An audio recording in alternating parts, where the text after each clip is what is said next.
ನಮಸ್ಕಾರ ಬಂಧುಗಳೇ. ಕರ್ನಾಟಕ ರಕ್ಷಣಾ ವೇದಿಕೆ ಶ್ರೀ ಪ್ರವೀಣ್ ಕುಮಾರ್ ಶೆಟ್ಟಿ ಬನ ಬಾಗಲಕೋಟೆ ವತಿಯಿಂದ ಸಮಸ್ತ ಬಾಗಲಕೋಟೆ ಜನತೆಗೆ ಹೋಳಿ ಹಬ್ಬದ ಶುಭಾಶಯಗಳು.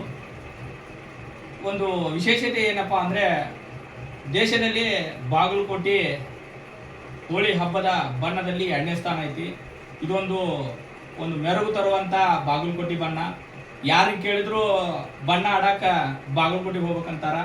ಅಂಥ ಒಂದು ವಿಶೇಷ ಸ್ಥಾನವನ್ನು ಪಡೆದಂಥ ನಮ್ಮ ಬಾಗಲಕೋಟೆ, ಎಲ್ಲ ಬಾಗಲಕೋಟೆ ಜನತೆಯಲ್ಲಿ ನಾ ಏನು ಮನವಿ ಮಾಡ್ಕೊಳ್ಳೋದೇನಪ್ಪ ಅಂದ್ರೆ, ನವನಗರ ಆಗಲಿ, ಹಳೆ ಬಾಗಲಕೋಟೆ ಆಗಲಿ ಮತ್ತು ವಿದ್ಯಾಗಿರಿಯಲ್ಲಿ ಆಗಲಿ ಎಲ್ಲರೂ ಕೂಡ ಒಂದು ಶಾಂತಿ ಸೌಹಾರ್ದಯುತವಾಗಿ ಈ ಹೋಳಿ ಹಬ್ಬ ಬಣ್ಣವನ್ನು ಆಚರಣೆ ಮಾಡಬೇಕು.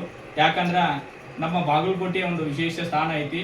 ಅದಕ್ಕೆ ಯಾವುದೇ ರೀತಿಯಿಂದ ಅಹಿತಘಟನೆ ಆಗ್ಲಾರ್ದಂಗೆ ಒಂದು ಬಾಗಲಕೋಟೆಗೆ ಕಪ್ಪು ಚಿಕ್ಕೆ ಬಾರದಂಗೆ ತಾವು ಕೂಡ ಈ ಹೋಳಿ ಹಬ್ಬವನ್ನು ಆಚರಣೆ ಮಾಡಬೇಕು. ಮತ್ತು ಈಗಾಗಲೇ SP ಸಾಹೇಬರು ಕೂಡ ಒಂದು ಮುಂಜಾಗ್ರತಾ ಕ್ರಮವಾಗಿ ಎಲ್ಲರೂ ಕೂಡ ಒಂದು ಬಂದೋಬಸ್ತ್ ಮಾಡಿದ್ದಾರೆ ಈ ಹೋಳಿ ಹಬ್ಬದ ಸಲುವಾಗಿ. ಅದಕ್ಕೆ ಮತ್ತೊಮ್ಮೆ ತಮ್ಮ ಮುಖಾಂತರ ನಾವು ಏನು ಕೇಳ್ಕೊಳ್ತಾ ಇದ್ದೇನೆಂದ್ರೆ, ಬಾಗಲಕೋಟೆ ಬಣ್ಣನ ವಿಶೇಷವಾಗಿ ಆಚರಿಸ್ರಿ. 3 ದಿನ ಬಂಡಿ ಬಣ್ಣ ಆಗಲಿ, ಸ್ಪ್ರಿಂಕ್ಲರ್ ಆಗಲಿ ಮತ್ತು ವಿಶೇಷ ಡ್ಯಾನ್ಸ್ಗಳನ್ನು ವ್ಯವಸ್ಥೆ ಮಾಡಿಕೊಟ್ಟಿರ್ತಾರೆ ಬಸವೇಶ್ವರ ಸರ್ಕಲ್ಲು, ಕಿಲ್ಲಾ ಮತ್ತು ವಿದ್ಯಾಗಿರಿಯಲ್ಲಿ.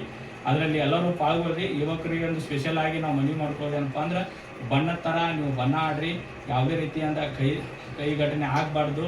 ಒಂದು ವೈಮನಸ್ಸು ಇಟ್ಕೊಂಡು ಈ ಬಣ್ಣ ಆಚರಣೆ ಮಾಡಬಾರ್ದು. ಸೌಹಾರ್ದವಾಗಿ ಬಣ್ಣ ಆಚರಣೆ ಮಾಡಿರಿ ಅಂತ ಹೇಳಿ ಮತ್ತೊಮ್ಮೆ ತಮ್ಮ ಮುಖಾಂತರ ಮನವಿ ಮಾಡ್ಕೊಳ್ತೀವಿ. ಎಲ್ಲರಿಗೂ ಹೋಳಿ ಹಬ್ಬದ ಶುಭಾಶಯಗಳು. ಹ್ಯಾಪಿ ಹೋಳಿ.